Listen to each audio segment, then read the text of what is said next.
The vice presidency, and this is a strange thing about our politics, but the vice presidency is a really important job that, in effect, is chosen mostly by one person. There isn't an election to see who becomes the vice presidential nominee. You're just hoping the presidential nominee individually, personally picks you.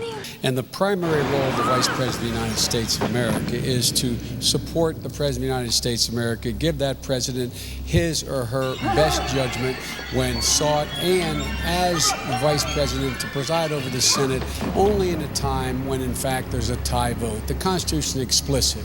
The only authority the Vice President has from a legislative standpoint is to vote.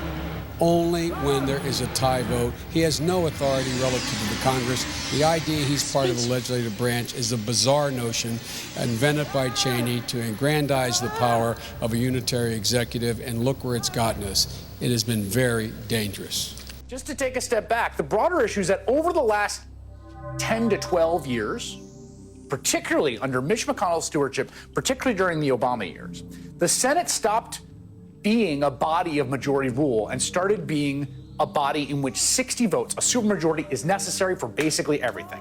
And this has transformed the Senate by introducing another veto choke point into American politics that already has a ton of them.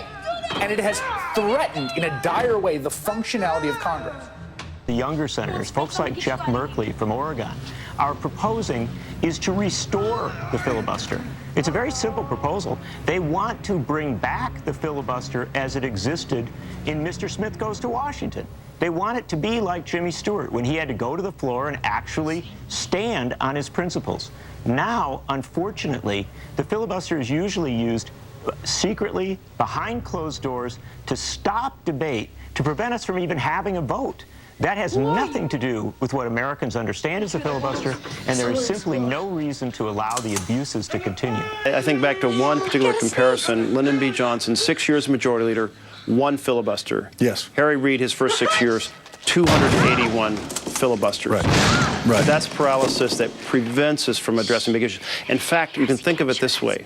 We are giving a veto to powerful special interests over the legislation that's important for working America, and that's unacceptable. But if, in theory, the parliamentarian were to rule against the administration's plan for $15 an hour, can't the vice president override the parliamentarian? Hasn't that happened in the past?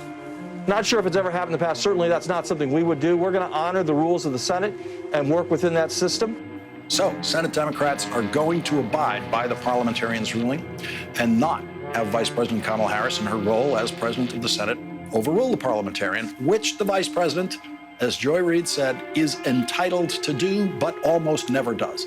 The core thing here, though, lest we all get too wrapped up in Senate procedures, we need to restore majority rule and small d democracy to American institutions, or we as a nation are in a lot of trouble. Yeah.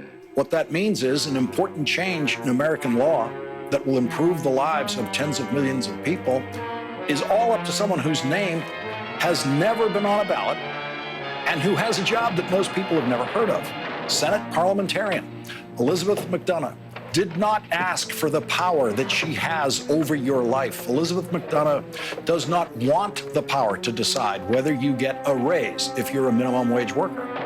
The United States Senate gave that to her, in effect, in a complex set of rules that apply to budget reconciliation bills in the United States Senate. We can deliver racial justice, and we can make America once again the leading force for good in the world. Don't be afraid. He won't hurt you. Come. And of course, we were not allowed to hear that debate because it was behind closed doors. Can he, in effect, use the filibuster to keep you from claiming power as the majority leader? Can he stop this in its tracks? Been thinking about this. Stay tuned. You have tricks up your sleeve? Stay tuned. Okay. Well, let me ask you about the filibuster. There is definitely a diversity of opinion within your caucus on that. Senator Sinema, Senator Manchin have, for example, expressed reservations about getting rid of that. But lots of other senators and lots of people who are strong stakeholders within the Democratic Party say that there's too much to get done right now to let that get in the way, and there's no reason to expect that any Republicans in any significant numbers, let alone 10 of them, will cross the line on anything. Where do you stand?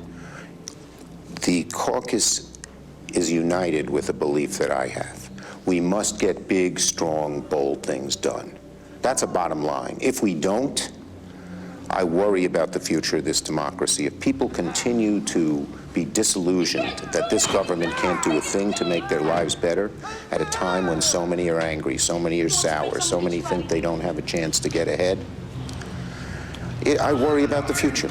The way the minimum wage was raised last time in 2007. In 2007, the minimum wage in the country was $5.15, and Republicans opposed an increase from $5.15 to $7.25 phased in over 2 years. Republicans said that would be an impossibly high minimum wage. And so Democrats put the minimum wage increase in a defense spending bill.